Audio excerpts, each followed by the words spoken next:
ধন্যবাদ দিওঁ আপোনালোকক প্ৰথমতে আৰু আজি আমি ইয়াত Bodo women justice forum Bodo peoples committee for peace initiative আৰু society for indigenous peoples rights এই তিনিটা সংগঠনৰ পৰা আমি এড্ৰেছ কৰিব বিচাৰিছোঁ যোৱা পৰহি 27 ছেপ্টেম্বৰত NDFBৰ ফাউণ্ডাৰ সভাপতি DR নাবলা অথবা ৰঞ্জন দৈমাৰীৰ সহিতে তেওঁলোকৰ 6 জনক যি গুৱাহাটী হাইকোৰ্টে পুনৰবাৰ যি জাজমেণ্ট দিলে ভাৰ্ডিক্ট দিলে সেই ভাৰ্ডিক্টটোত আমি দুৰ্ভাগ্যজনক ভাৰ্ডিক্ট বুলি আমি ক'ম এইটো আমাৰ আশাৰ বিপৰীত হৈছে আমি এই কাৰণেই কৈছোঁ যে NDFBৰ সৈতে ইতিমধ্যে আপোনালোক সকলোৱে জানে যে তেওঁলোকৰ লগত শান্তি চুক্তি হৈছে তো শান্তি চুক্তি হোৱাৰ কোনো অৰ্থ নাথাকিল কোৰ্টে নিজৰ কাম কৰে আমিও জানো তেওঁলোকে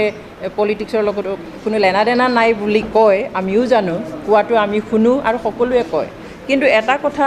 আমি ভাবিবলৈ বাধ্য হৈছোঁ যে এই কেছত অন্তত চৰকাৰৰ ফালৰ পৰা কোনো হৎ ইচ্ছা নেদেখুৱালে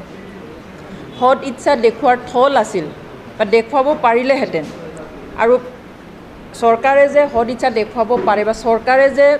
প্ৰভাৱ পেলাব পাৰে কোৰ্টৰ ওপৰত সেইটো ইয়াতেই আমি দেখিলোঁ ইয়াৰ আগতো আমি দেখিছোঁ সেইকাৰণে আমি চৰকাৰক আমি এই সময়ত ক'ব বিচাৰোঁ যে তেওঁলোকে কেৱল নিজৰ যি মুনাফা সেইটো আদায় কৰিবৰ কাৰণে NDFBৰ লগত চুক্তি কৰি ব্যৱহাৰ কৰিলে তাৰপিছত ব্যৱহাৰ কৰি আৰু তেওঁলোকক জেললৈ নিক্ষেপ কৰিলে আমি জানো যে 2019 চনৰ 30 জানুৱাৰীত CBI লোৱাৰ কোৰ্টে তেওঁলোকক যাৱজ্জীৱন কাৰাদণ্ড দিছিল তেতিয়া কিন্তু একৰ্ড হোৱা নাছিলে NDFBৰ লগত সেইটো কথাটো বেলেগ কিন্তু একৰ্ড হোৱাৰ পিছত কেৱল একৰ্ড হোৱা নহয় যিজনক যাৱজ্জীৱন কাৰাদণ্ড পুনৰ দিলে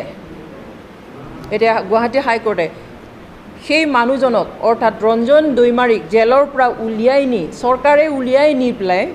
তেওঁক স্বাক্ষৰ কৰালে তাৰ অৰ্থ কি থাকিল NDFBক যিখিনি চৰ্ত দিছিলে এই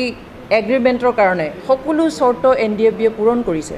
NDFBক চহী দিবলৈ দিছে সেইটো জানিলেও নাজানিলেও NDFBৰ ফালৰ পৰা চহী দিছে NDFBক অস্ত্ৰ সমৰ্পণ কৰিবলৈ দিয়া হৈছে অস্ত্ৰ সমৰ্পণ কৰিছে NDFBক ডিছবেণ্ড কৰিবলৈ দিছে ভংগ কৰিবলৈ দিছে ভংগ কৰা হৈছে NDFBৰ কেম্পবোৰ ভাঙিবলৈ দিয়া হৈছে সেইবিলাক ভাঙি দিয়া হৈছে সকলো চৰ্ত মানিছে NDFBয়ে চৰকাৰে দিয়া চৰ্ত কিন্তু চৰকাৰে তেওঁলোকৰ একোৱেই চৰ্ত পূৰণ নকৰিলে